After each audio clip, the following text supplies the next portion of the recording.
Welcome to the InfoHub show. I'm Kathy Walk, and today we have a very special guest. I want to tell you a bit about him before the interview begins, because he is truly a mover and shaker on a global level, helping to guide the direction of drug policy on Earth. John Redman is an internationally recognized speaker and discussion facilitator on drug policy issues, particularly as they pertain to children. He was formerly the director of drug demand reduction for the high-intensity drug trafficking areas of California. These are also called HIDAs. This is a program out of the Office of the President's Office of National Drug Control Policy. John is currently the CEO of Community Alliances for Drug-Free Youth, or CADFI. In this capacity, he works to help people across industries, nonprofit organizations, faith-based institutions, and educational campuses connect, communicate, and collaborate to develop effective drug strategies.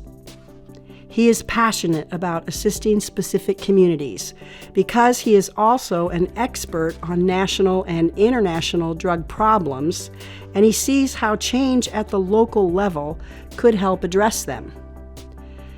Mr. Redman has been an ambassador of peace with the United Nations Middle East Peace Initiative.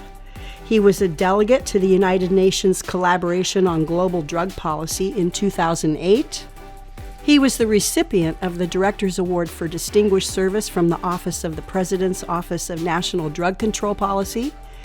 In 2011, he was honored as the Citizen of the Year from the California Narcotics Officers Association. He was honored with the 2006 Recognition Award for Outstanding Leadership by the Substance Abuse and Mental Health Services Administration, also known as SAMHSA. John is a friend and ally in drug education and drug prevention activities. We are honored to have him on the show, where he sits down with Oriana Obregon and humbly explains his amazing accomplishments.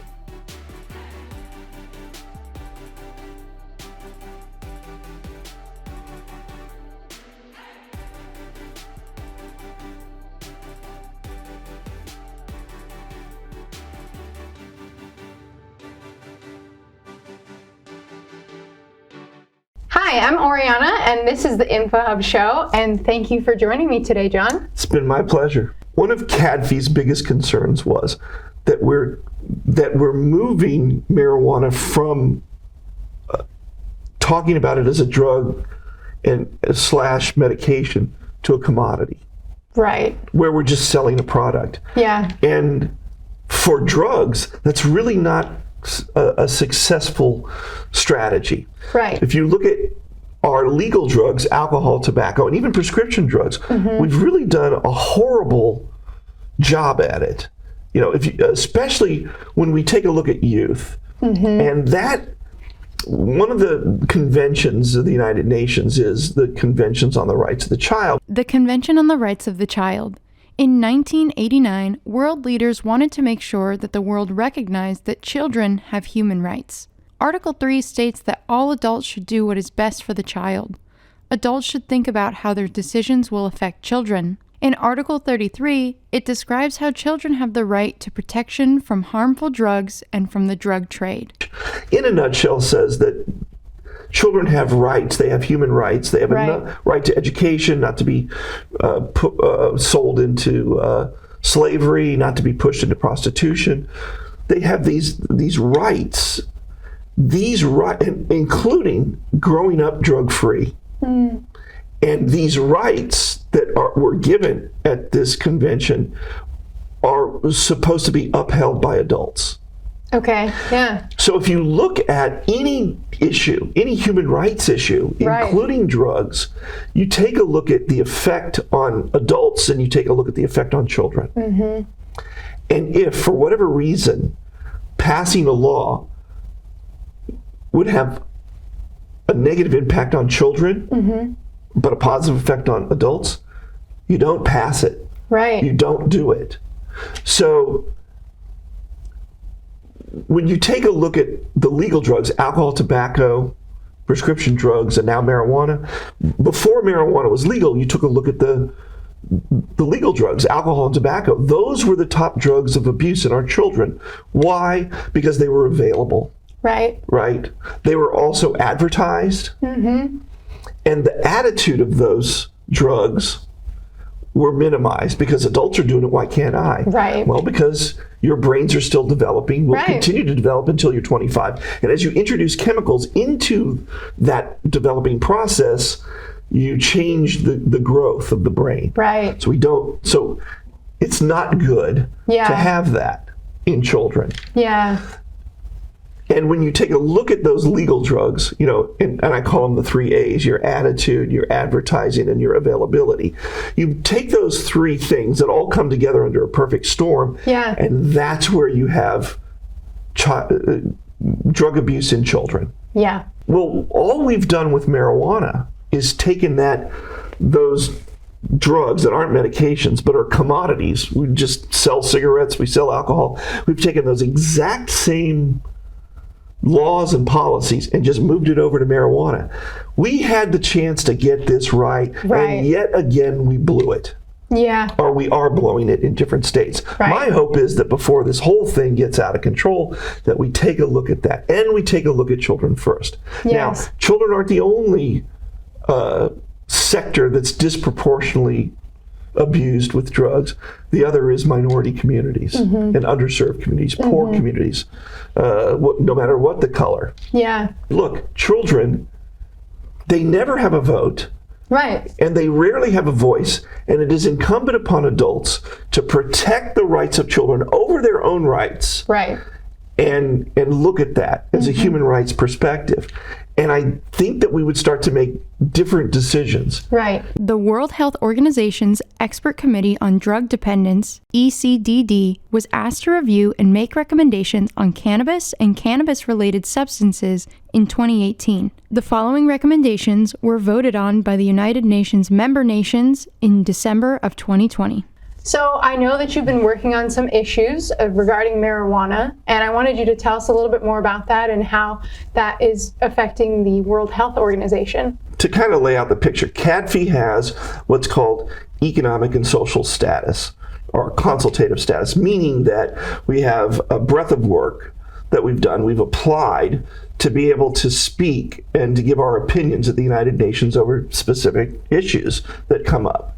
CADFI's had that for numerous years, and we've applied for that status, and that means that we can go to the United Nations, we can get a badge and be able to walk in there and then speak before the General Assembly. We can also do side sessions on specific topics that should be new and interesting to the members. But what we can't do is we can't vote. But we can speak to different envoys, different countries, to educate them on certain issues from our perspective. Right. Does that make sense? Yeah. So, because of that status, I was asked to look at what was going on in terms of cannabis policy at the United Nations, and what was going on. We had heard rumors that the United Nations was going to take a new look, a fresh look at cannabis policy, because we had these 2 treaties. It's called the 1961 Convention and the 1971 Convention. These are 2 major treaties that really lay out how the world is going to deal with drug policy. Okay.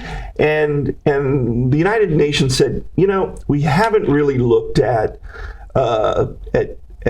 cannabis drug policy in a number of years. So now that we have new research, let's take a look at it. They asked the World Health Organization, or WHO, to take a look at that. What they did was they came up with a proposal of 6 issues. Okay. They said, we want the UN to take a look at these 6 issues. Of the 6 issues, issues 2, 3, and 4 were issues that John and his team needed more clarification about the legal side of these proposals and the legal consequences of approving them.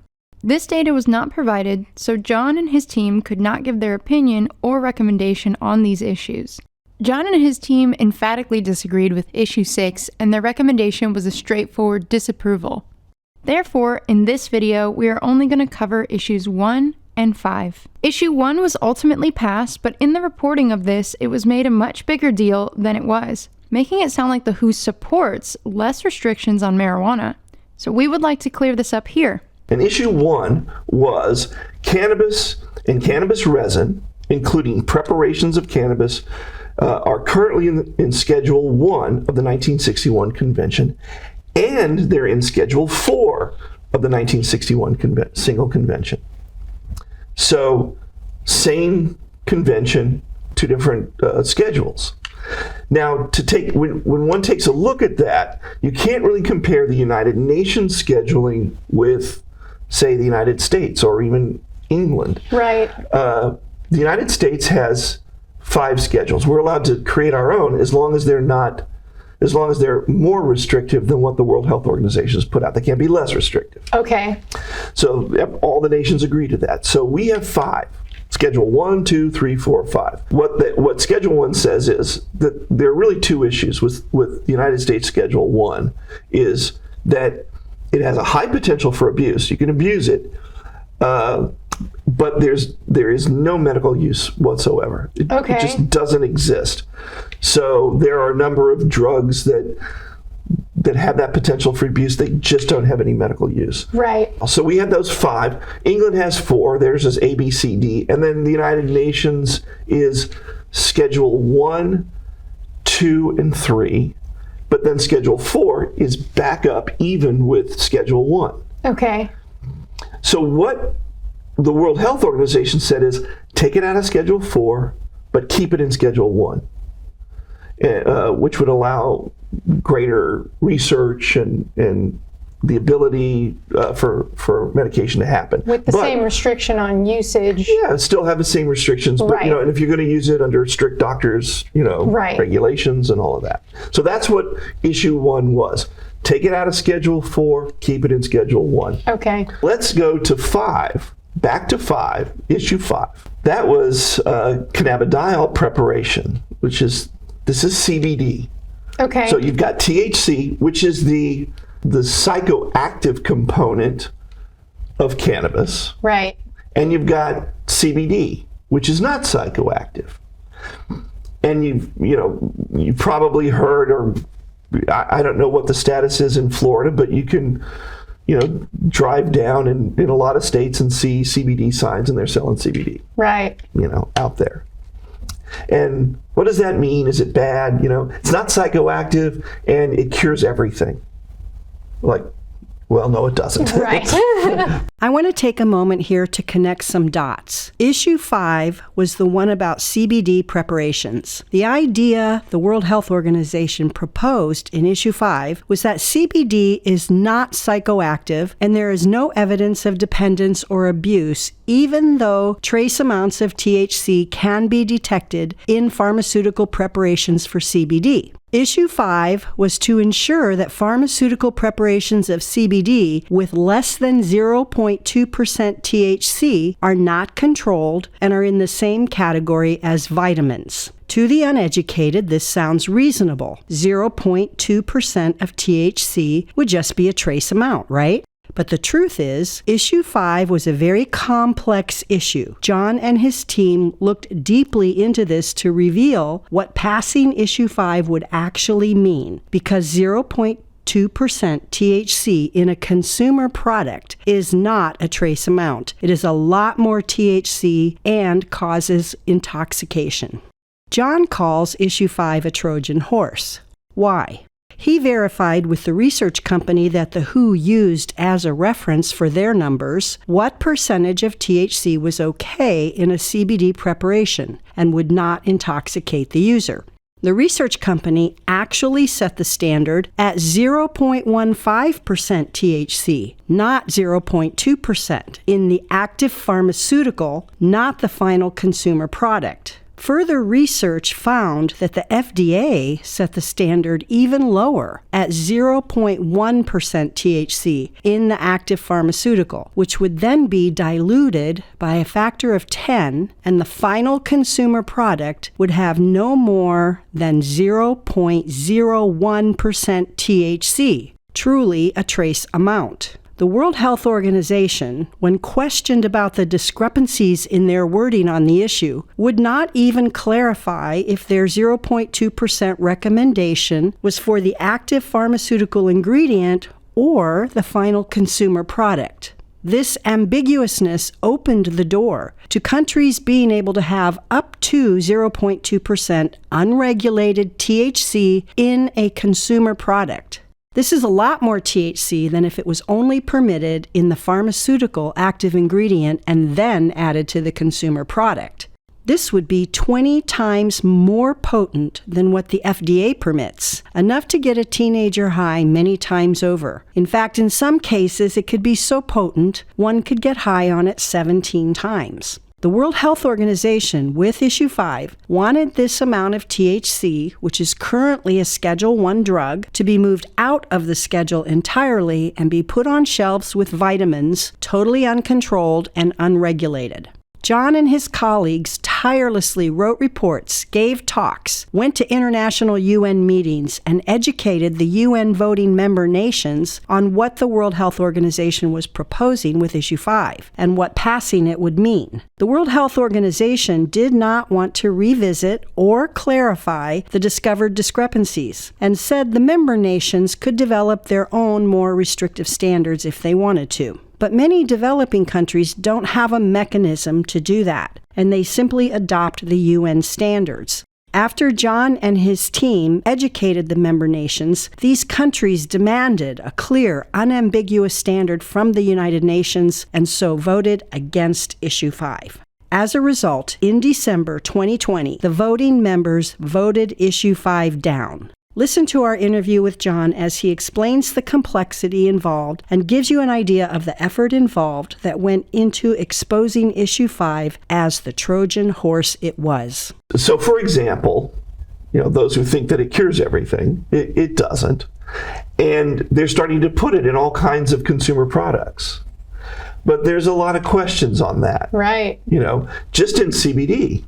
And one of the things that we do know is that in terms of neurological disorders, there seems to be something there. It does relieve, if not cure, it certainly relieves symptoms in some very extreme neurological disorder cases. One of them is where a lot of people know is Dravet syndrome, where it is a child epileptic type disease where it invades their neurologically, and they have seizures. Some have like 100 a day. Wow. And it just devastates them. So the issue is, will CBD help? Yeah, in neurological disorders, but greater research needs to be done. Right. And that's not to say we don't, try to get this medication to them as soon as possible, but we still need to go through and see if there are any side effects. Right. And pretty much what the World Health Organization said is, look, CBD is a benign drug. There aren't any side effects. It's not psychoactive. So let's take CBD and make it the same as vitamins. Put it under that. In other words, take it completely out of the schedule. Wow. The drug schedule. Well, so I talked with an international research company that does just this, that actually the United Nations used as the gold standard. They said, look, their research is the gold standard on this. And I have a friend in that company. I've known her for 15 years. I called her up and I said, are there side effects to CBD? And she said, absolutely there are. Wow. We're in our trials with the United States through the FDA, and yeah, there are side effects. There's potential liver damage with CBD. With high amounts of CBD given and long-term dosages, treatments, there's potential liver damage. And so, as we discussed this, we said, well, this can't go into the vitamin section. It's not benign. It's not benign. It has some harmful side effects that, if it's given as a medicine and treated as a medicine, doctors need to look at that as they're giving this CBD medication to patients, what's the long-term effect? So especially if you're giving it to a child, of course, you don't want to cure their, or maintain their Dravet syndrome and ruin their kidneys, right? So that how should that be dealt with? But taking it out of the schedule and sticking it over into the vitamin section, was like absolutely not okay. And so we were explaining to the World Health Organization, their research is showing there are harmful side effects that you cannot deny. We'd like you to relook at this. They went, nah, we've done our study, that's it. We were shocked. Wow. And stunned.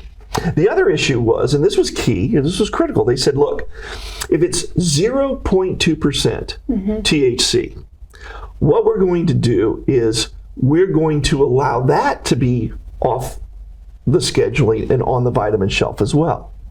Because that's so low that it's not really going to get you high. It's not going to have an adverse effect. And they stated in their paper, this is based off of that company's works. Okay. The research company's works. I called them up and I said, is that the case? Is it 0.2% in your medication? And they said, well, not exactly. What they said was that it was 0.15, so it was less than 2. But they said, but then the FDA said, no, 0.15 is too much. We'll allow 0.1. Wow, much lower. Yes. So what the WHO was recommending was twice as much of THC to be allowed in that than what the FDA was allowing. It was twice as much. Wow. So we went to the, WHO, and well, there was somebody else that went to the WHO, pointed that out, and they went, well, we're just going to leave it that way. We're like, okay. It's quite interesting. Okay, you're citing this example that now we're telling you isn't the case, but and you're allowing twice as much, but you're okay with that. Then there was the other issue, which they said 0.2%, they don't want under international regulations and control, but they said in preparations containing predominantly 0.2% THC. Well, what does that mean, preparations? Right. Does that mean the active ingredient? Or does that mean the consumer product? Because I talked to this company and they said, look, that 0.1% is not in the consumer product. That 0.1% is in the active pharmaceutical ingredient. In other words, that active ingredient that they prepare and take over to the consumer product, and that is diluted tenfold. So it's not 0.1% in the consumer product. Right. It's 1% in the active pharmaceutical ingredient that then gets diluted. Okay. So now we're looking at not 0.2, but 0.1, and not 0.1 to the consumer, but 10 times that diluted product. And we pointed that out to the WHO. I did it in a paper, and then I did it in a speech at one of the intersessional meetings. And I said, this is what you're saying. I've talked to the company that you're taking the gold standard from, and they're saying you're not correct. This is what they're saying. These are the numbers. And just so that all the countries here understand what this means is that now you've got to convert it into what is, from percentage to actual milligrams in that product. So, and what should we set as the standard? So if you look at the United States, where states have legalized marijuana for recreational use, like Oregon, what does Oregon set as their standard for milligrams that will get you high? And that's 5 milligrams. Okay. So if you take 5 milligrams at a time, you will get intoxicated. Okay. That's it. So then we took a look at the products, the most popular products of CBD that's being sold in different states, and we looked at how many milligrams was in that product. It's just, a little vial with a little dropper. Okay. And it was 12 milligrams, which is almost 2.5 times the amount of THC needed to get high. So what the World Health Organization was recommending was they're going to allow that vial with 0.2% to be on the shelf in a health food store that has enough THC in it to get a high school kid that wants to come in and buy it high 2.5 times. Right. And we were saying you need to relook at this. Right. And they're like, nah, we'll leave that up to the countries. This is our standard. This is what we're saying. We'll let the countries decide. We're just saying, look, this is what we're saying. If a country wants to be more restrictive, they can do that. Well, I was working with some African partners, African nations, the envoys there, not just the NGOs, the non-governmental organizations, but the delegates. And one of them stood up and said, no, that's not correct. Our nation doesn't have its own scheduling. We don't. We're a developing country. We don't have the ability to do all that research and figure all that out. What we do is, whatever the United Nations sets forth as their scheduling, we just adopt. So we don't have a mechanism in our country to make it more restrictive, right? So that it doesn't become a public health burden, right? Because when you're looking at an underdeveloped country, or developing country, you want to make sure that it doesn't become this public health burden and an economic disaster and something that gets out of control that they can't handle. So we asked the World Health Organization to kind of look at that again. They said, no, we've looked at it, we've made our recommendations, that's it. So I continued to go back at every intersessional meeting I could. I met with countries, envoys. This is what the issue is. Do you have any questions? Gave them papers, made as many speeches as I could.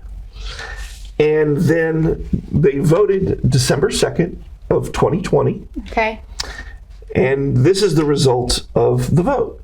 Yeah.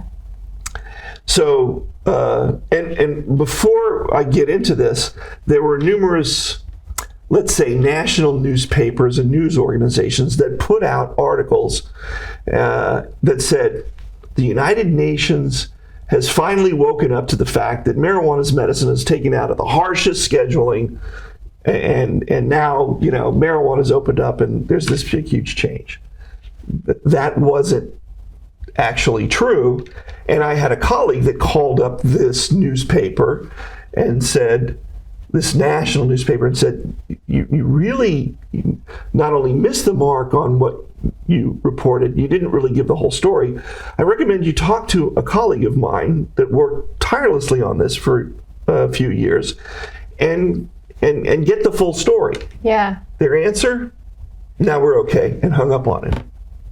So that's why I wanted to come here and at least start to explain what really happened, so that people didn't have this misconception of what occurred. Right. So let's take a look at these 6 issues, because if you look at them, everything got voted on, everybody was happy, big, huge success, all 6 issues, and off we go.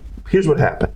Issue 5.1. There were 53 nations that have the ability to vote at the C&D at any one given time. Okay. So you need more than half by one vote to have that. Okay. So issue 5.1, which was taking it out of Schedule 4, but keeping it in Schedule 1, right, so that you could do greater research, but still keep it in that high schedule, right, that passed.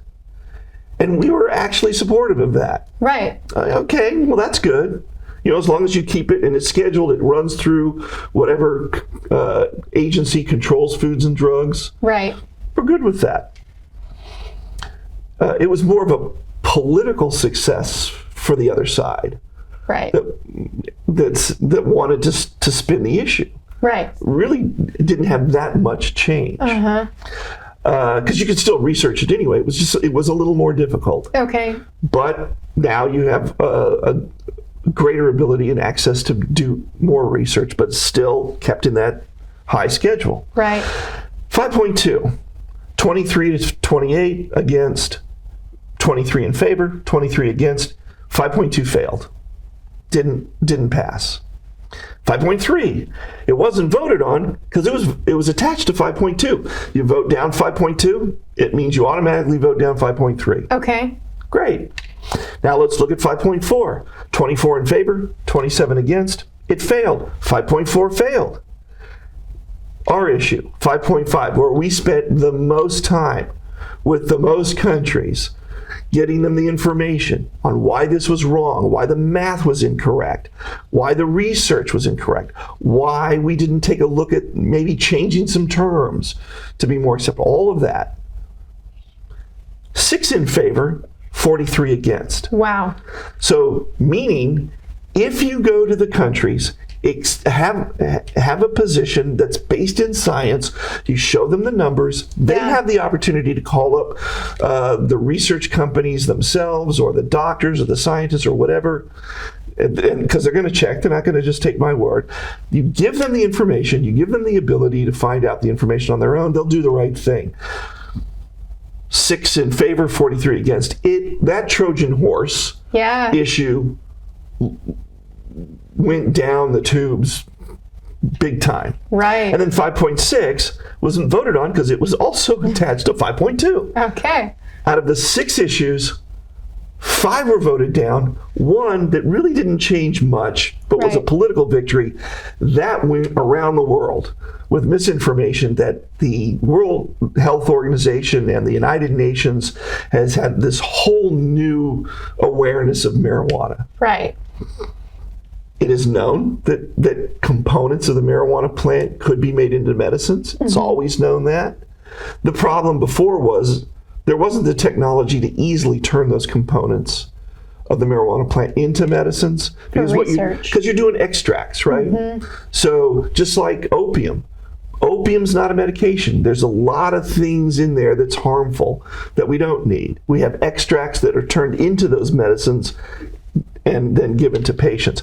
We're not going to give a joint to a patient in the hospital. Here, smoke this. Right. You'll be fine. Right. No, we extract it, put it into some form of delivery, but it's consistent. The adulterants within that have been pulled out, purified. The dosage is the same, and that medication in Dallas or New York is the same in London or Paris. Right. Those are the standards we set. That's why you can't have a standard of a medication by smoking a joint or smoking opium or whatever. It's extracted and put into that. So as long as we have those standards of medication, I'm fine with anything being looked at. Anything. Right. But to politicize this and turn it into something that it wasn't, and then really, I would say half the story, but it wasn't even half the story. It was 1/6 of the story. Yeah.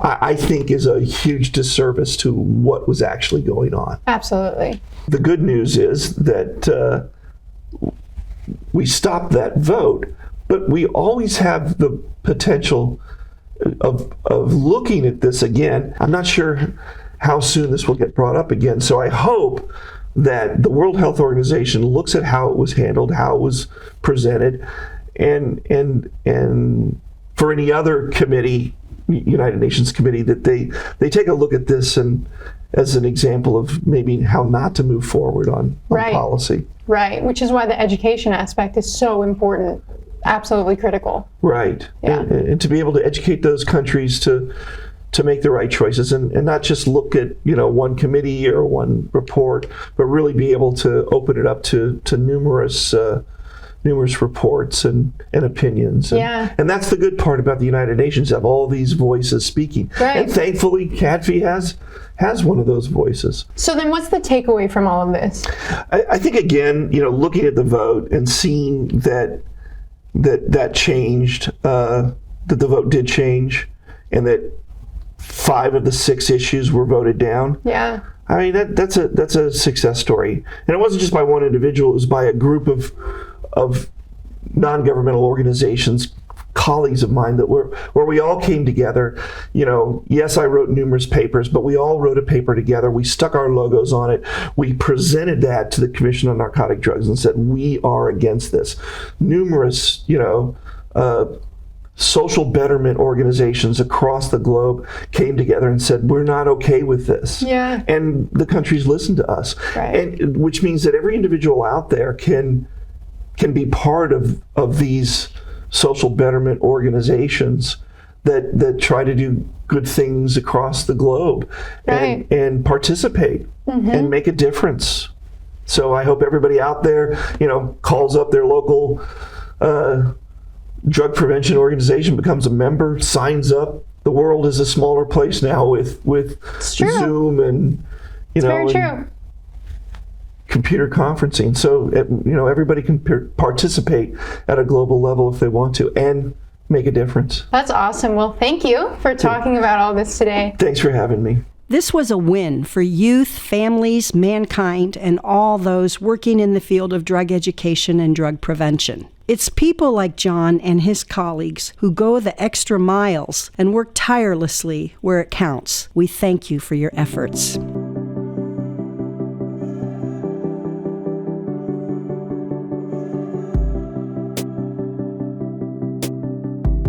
Thanks for watching.